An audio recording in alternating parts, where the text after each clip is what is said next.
Eh bien bonjour à tous, c'est le Pronos et aujourd'hui on se retrouve pour une nouvelle vidéo et donc de nouveaux pronostics sur ma chaîne YouTube.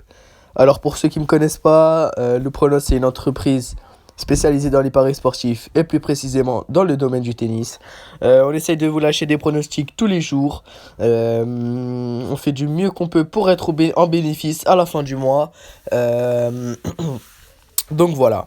Pour aujourd'hui, j'avais fait deux vidéos. Dans une vidéo, j'avais donné la victoire de Cuevas, côté 1,65. Pour moi, c'était cadeau. Et voilà, c'était super bien parti. Mais Edmund a fini par abandonner. Du coup, on est remboursé. Et j'avais donné dans une autre vidéo un combiné qui était la victoire 3-0 de Del Potro et la victoire de mon fils. Donc la victoire de mon fils, facile. J'avais donné la victoire de mon fils et à tenter la victoire 3-0 de mon fils. Donc ça passe. Mais j'avais donné la victoire de Del Potro 3-0 qui ne passe pas. Franchement, j'étais un petit peu dégoûté au premier set. Voilà, si Nishioka avait fait son match, voilà, je peux dire à la rigueur que je peux dire que je me suis trompé. Sauf que là, au premier set, Delpo n'a vraiment pas bougé, hein. Les balles, Amorti, il n'y allait pas. Tout le match, hein, Amorti, il n'y va pas. Dès que les balles étaient un petit peu courtes, il n'y allait pas. Je parle surtout du premier set. Du coup, j'étais un petit peu dégoûté que ça se passe comme ça. Mais bon, voilà, après, c'est la vie. Je me disais, est-ce qu'il va abandonner ou pas? Au final, il commence à jouer. Je sais pas s'il simule une blessure ou pas. Il s'est fait strapper le genou. Mais bon, on n'y peut rien. On est ensemble, en tout cas, les gars, dans la défaite comme dans la victoire. Donc voilà, j'assume complètement m'être trompé sur ce pronostic. Ça a été un match très très serré. Et voilà, on va se rattraper demain. Donc pour demain, on sera donc le 30 mai. J'ai regardé un petit peu les matchs ATP et franchement, il y a quelques matchs à tenter, mais il n'y a rien de safe pour moi en fait. Par exemple, la victoire de Per qui se tente. La victoire de Djiré aussi qui se tente. Très très bon joueur de terre battue. La victoire de Tsitsipas, bon, je pense que ça va passer. Mais bon, je préfère rien vous donner. C'est pas safe. Du coup, on est là pour encaisser et non pas pour donner des pronostics comme ça, hein. Mais j'ai réussi à trouver un match de filles et un match de double. C'est très très rare que je varie comme ça. Normalement, je suis que sur les hommes, que ce soit ATP ou double. Mais voilà, là, ce pronostic filles me semble assez safe. J'ai fait une belle analyse dessus. Donc à vous de voir si vous suivez.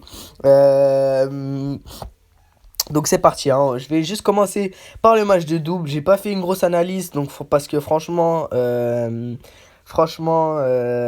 voilà, et il n'y a pas besoin, hein, pour moi, hein. Maraz Pavic, 4ème mondial en double.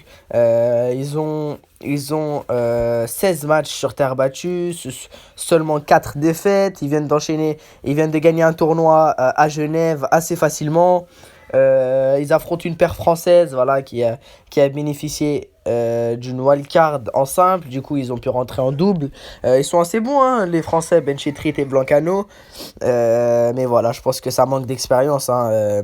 Maraz Pavic, c'est vraiment très très fort en double. Beaucoup d'expérience, tous les automatismes sont là. Je pense qu'ils sont là pour gagner le tournoi. Et je pense qu'ils peuvent, hein. Ils sont largement favoris pour ce tournoi. Donc franchement, je ne les vois pas s'arrêter face à des jeunes joueurs français. Donc victoire de Maraz Pavic, côté à 1,14, côté à 1,15 sur Parion Sport. Donc ensuite, j'ai choisi le match opposant Stephens, 7ème mondial, à Hercog, 71e mondial. Donc pour un match comptant pour les 16e de finale, excusez-moi, de Roland Garros.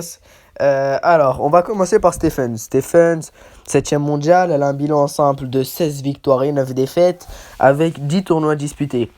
Donc pour ceux qui ne connaissent pas Stephens, elle a un style de jeu adapté à toutes les surfaces. Franchement, elle joue très bien sur toutes les surfaces. Elle a un jeu assez offensif avec un très bon coup droit. Mais son plus gros défaut, c'est qu'elle est très très nonchalante. On a l'impression qu'elle n'a pas envie de jouer. Mais en fait, c'est surtout son bras, hein, son talent qui l'a fait gagner, hein. Elle bouge aussi très bien, elle peut très très bien défendre. Mais voilà, elle est trop nonchalante encore pour être numéro 1 mondial. Son bilan sur terre battue est de 8 victoires et 3 défaites avec une meilleure performance qui a été une demi-finale à Madrid, avec d'ailleurs une victoire face à son adversaire du jour, Hercog, en 2-7. Donc voilà, Stephens, c'est une des meilleures joueuses du monde. Et même si elle fait encore preuve d'irrégularité pardon, dans ses années, dans ses saisons, elle se sent bien ici à Paris, hein, sans oublier qu'elle a une finale à défendre ici. Hein. Donc en face, Hercog, 71e mondial, elle a un bilan ensemble de 12 victoires et 9 défaites, dont un titre à Lugano, avec 11 tournois disputés. Donc pour ceux qui ne connaissent pas Hercog, elle a un style de jeu adapté plus pour les surfaces lentes, dont la terre battue. Elle fait beaucoup de chops en revers et elle a un assez bon coup droit de décalage. Donc quand elle a le temps, elle peut lâcher des très bons coups, hein, coup droit surtout. Mais quand ça va vite, c'est assez compliqué. Elle se déplace bien, elle a un assez bon physique. Mais elle est encore trop inconstante sur ses matchs. Elle peut très bien jouer 3-4 jeux et ensuite totalement s'écrouler. Enfin voilà, c'est vraiment dur de jouer. C'est dur de jouer contre elle parce qu'elle a un jeu un petit peu d'homme. Vous savez, des chops, c'est rare chez les filles. Il y a une joueuse aussi qui s'appelle Barty, très très bonne joueuse qui varie comme ça beaucoup. Mais voilà, Hercog, c'est pas oufissime, mais ça fait chier. Elle a un bilan sur terre battue de 12 victoires et 3 défaites, avec une meilleure performance qui a été une finale à Lugano en Suisse. Un titre à Lugano. Donc sur les deux derniers Masters 1000 qui étaient à Madrid et à Rome, elle perd au premier tour face à Stephens, donc comme je l'ai dit, en 2-7, et face à la compatriote de Stephens, une autre américaine, Madison Keys. Donc les confrontations entre ces deux joueuses, Stephens mène par 3-0, dont 2 matchs sur terre battue. Donc franchement, pour ces matchs, hein, je vois une victoire pas assez facile, pardon. Je vois une victoire assez logique de Stephens, qui me semble en forme. Elle a des points à défendre ici, beaucoup de points, une finale. Elle joue une adversaire qu'elle a déjà joué 3 fois et elle a gagné sur les 3 rencontres. Donc voilà, tout me semble en la faveur de Stephens pour remporter ce match. Donc voilà, mon pronostic, c'est la victoire de Stephens, côté 1,33 sur Unibet. Donc voilà, pour récapituler, le combiné du jour, c'est la victoire de Stephens, côté 1,33, plus la victoire de Marat Pavic, côté 1,14. Voilà, donc la confiance pour ce combiné est de 80% et je conseille une mise de 100 euros. Donc voilà, c'était Loupronos. N'hésite pas à rejoindre mon Snapchat pour me suivre au quotidien. Donc tout est dans la description et mon lien Telegram aussi où je suis très actif. J'essaye de vraiment parler avec vous, etc. Qu'on s'entraide hein, pour essayer de gagner un maximum d'argent. N'hésite pas à t'abonner et activer la cloche des notifications pour recevoir tous mes prochains pronostics. Vraiment, j'essaye d'être au max pour vous donner les meilleurs pronostics. Si l'analyse t'a plu, bah like la vidéo et puis commente ton avis si jamais t'es pas d'accord avec moi ou même si t'es d'accord.